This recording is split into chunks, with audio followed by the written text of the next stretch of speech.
Praise lord. ఈరోజు దేవుని వాగ్దానము యెషయా గ్రంథము 1వ అధ్యాయము 2, 3, 4 వచనాలు చదువుకున్నాం. చూడండి. యెహోవా మాట్లాడుచున్నాడు, ఆకాశమా ఆలకించుము, భూమి చెవియొగ్గుము. నేను పిల్లలను పెంచి గొప్పవారిని చేసి తిని వారు నా మీద తిరుగుబడి ఉన్నారు. ఎద్దు తన కామమందు నెరుగును, గాడిద సొంతవాని దొడ్డ తెలుసుకొనును. ఇశ్రాయేలునకు తెలివి లేదు, నా జనులు యోచింపరు. పాపిష్టి జనమ, దోషభరితమైన ప్రజలారా, దుష్ట సంతానమా, చెరుపు చేయి పిల్లలారా, మీకు శ్రమ. వారు యెహోవాను విసర్జించి ఉన్నారు, ఇశ్రాయేలు యొక్క పరిశుద్ధ దేవుని దూషింతురు.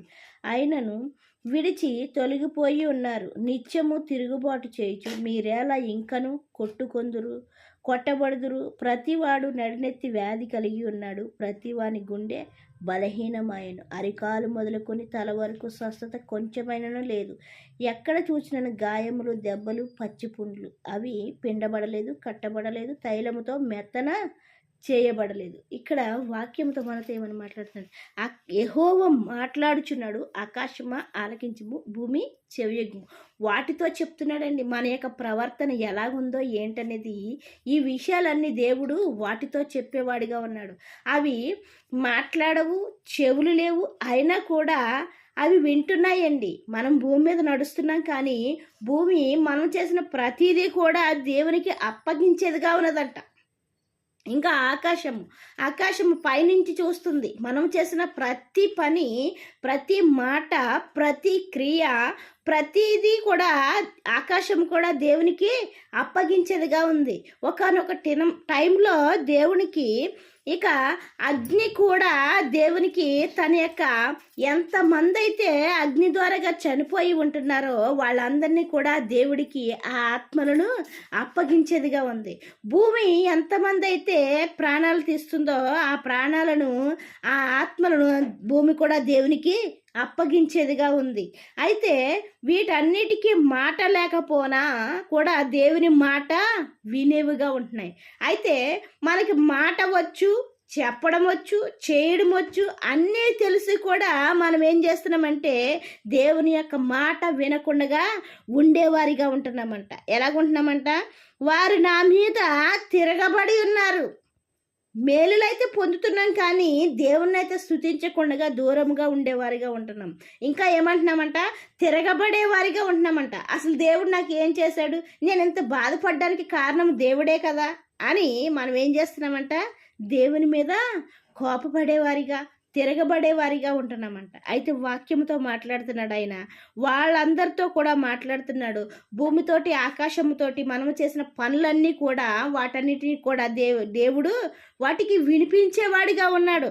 ఏమని వినిపిస్తున్నాడంటే, నేను వాళ్ళని కన్నాను, పెంచాను, పెద్ద చేశాను, అయినా కూడా వాళ్ళు నా మీద తిరగబడుతున్నారని చెప్తున్నాడు. చూడండి, నేను పిల్లలను పెంచి గొప్పవారిగా చేసి తిని. ఏం చేశాడండి? మనల్ని గొప్పవారిగా చేసినా కూడా మనం ఆయన మీద ఏం చేసేవారుగా ఉన్నాము? తిరుగుబాటు చేసేవారుగా ఉన్నాము.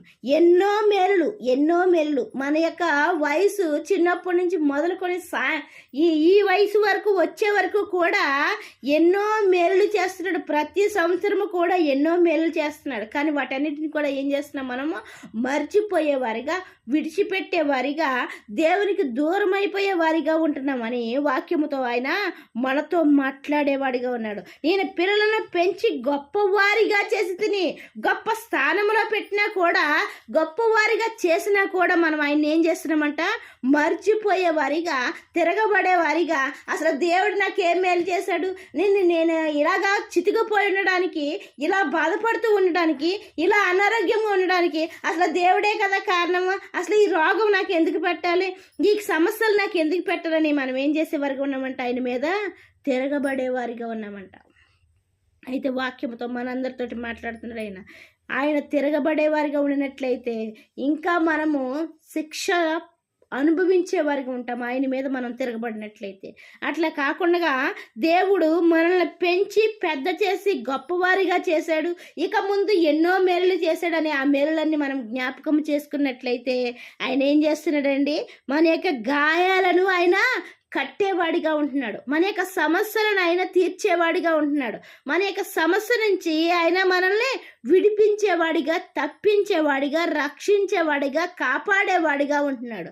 అయితే మనం ఇంకను ఇంత ఎదిగిన తర్వాత కూడా, ఇంత గొప్పగా ఎదిగిన తర్వాత కూడా, ఇంత గొప్ప కార్యాలు ఆయన చేసి మన కుటుంబంలో చేసిన వాటన్నిటిని చూసి కూడా ఆయన స్తుతించకుండా ఉండినట్లయితే దేవుడు వాక్యముతో నీతో నాతో మనందరితోటి మాట్లాడుతున్నాడు. ఇప్పుడైనా స్తుతించు, ఆయన మీద తిరగబడొద్దు అని వాక్యముతో మనతో మాట్లాడేవాడిగా ఉన్నాడు. ఆయన ఇచ్చే మేలులు పొందుకోవాలంటే, ఆయన ఇచ్చు ప్రేమను ఇంకా పొందుకోవాలంటే మనం ఏం చేయాలంట? ఆయన చేసిన మేలులను తలంచుకుంటూ, ఎందుకంటే మనము మర్చిపోయినా కూడా ఈ భూమి ఆకాశం కూడా చూస్తుందంటండి దేవుడు మనకు చేసినవన్నీ. అందుకని అంటున్నాడు, ఆకాశము ఆలకించము, భూమి చెవియొగ్గుము, నేను చేసిన అన్నీ కూడా మర్చిపోయి వీళ్ళు నా మీద తిరగబడుతున్నారని వాటితో వివరించేవాడిగా ఉంటున్నాడు. వాటికి నోరు లేకపోయినా, మాట లేకపోయినా, ఇంకా ఏమీ లేకపోయినా కూడా అవి విని దేవుని యొక్క ప్రేమను అర్థం చేసుకుని సాక్ష్యం చెప్పేవిగా ఉన్నాయి. అయితే అవి సాక్ష్యం చెప్పేటప్పుడు మన ప్రవర్తన ఎలాగుందో మనం సరి చేసుకునే వారిగా ఉందాం.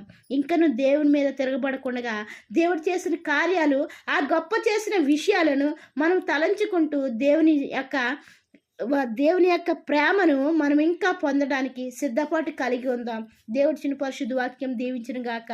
వాక్య పరిచర్యలో మీ సహోదరి. ఆమెన్.